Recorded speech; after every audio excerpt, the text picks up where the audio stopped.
Bismillahirrahmanirrahim. Assalamualaikum warahmatullahi wabarakatuh.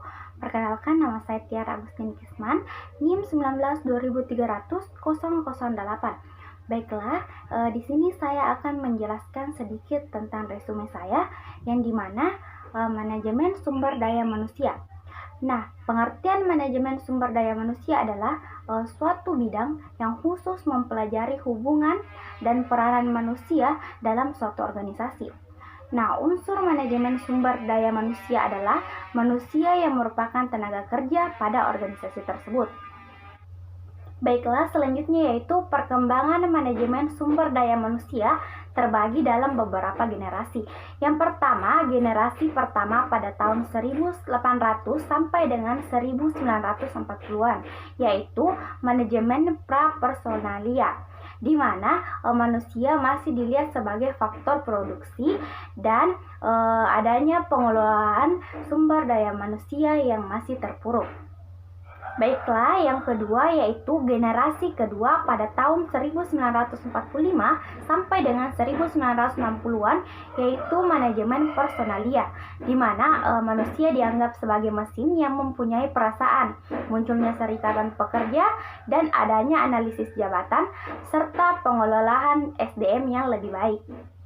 Baiklah, selanjutnya yaitu yang ketiga, generasi ketiga pada tahun 1965 sampai dengan 1970-an, yaitu manajemen sumber daya manusia. Nah, di sini manusia sebagai subjek dengan dimana dimulainya pengenalan manajemen sumber daya manusia serta motivasi dan perilaku kerja merupakan isu penting. Baik, selanjutnya yaitu yang keempat, pada generasi keempat pada tahun 1975 sampai dengan 1999, yaitu strategi manajemen sumber daya manusia. Mulai diterapkannya pada pola strategis dalam mengelola manusia. Perkembangan perusahaan tergantung pada daya saing sumber daya manusianya, serta manusia sudah dianggap sebagai aset perusahaan. Baiklah, selanjutnya yaitu yang kelima, generasi kelima pada tahun 2000 sampai dengan sekarang, yaitu brainware management atau manajemen perangkat otak. Di Indonesia, masalah sumber daya manusia baru mulai diperhatikan lebih serius pada tahun 1970-an. Hal ini dibuktikan dengan munculnya undang-undang tentang tenaga kerja, peraturan upah minimum, dan kesejahteraan pegawai. Baiklah, selanjutnya yaitu metode pendekatan manajemen sumber daya manusia. Yang pertama, pendekatan mekanis adalah tenaga manusia yang dapat tergantikan dengan tenaga mesin untuk melakukan pekerjaan. Baiklah, selanjutnya yang kedua yaitu pendekatan paternalist adalah manajer yang bertugas untuk memberikan pengarahan kepada bawahannya. Selanjutnya yaitu yang ketiga, pendekatan sistem sosial, di mana memandang bahwa perusahaan atau organisasi adalah suatu sistem yang mempunyai sifat kompleks yang beroperasi dalam suatu lingkungan, atau biasa disebut dengan sistem yang beroperasi di luar. Baiklah, selanjutnya yaitu tantangan dalam manajemen sumber daya manusia ada dua, yaitu yang pertama, tantangan eksternal seperti sektor ekonomi, sektor sosial, sektor internasional, sektor teknologi, dan sektor publik. Baiklah, selanjutnya yang kedua, tantangan internal seperti pemilik, pemerintah, manajemen, karyawan, dan konsumer.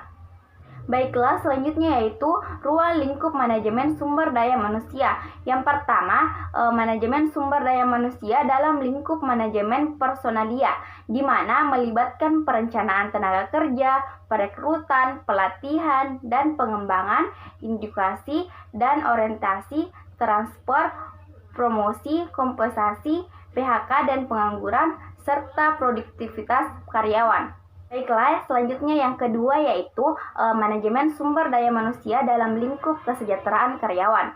Ini berkaitan dengan kondisi dan fasilitas kerja di tempat kerja.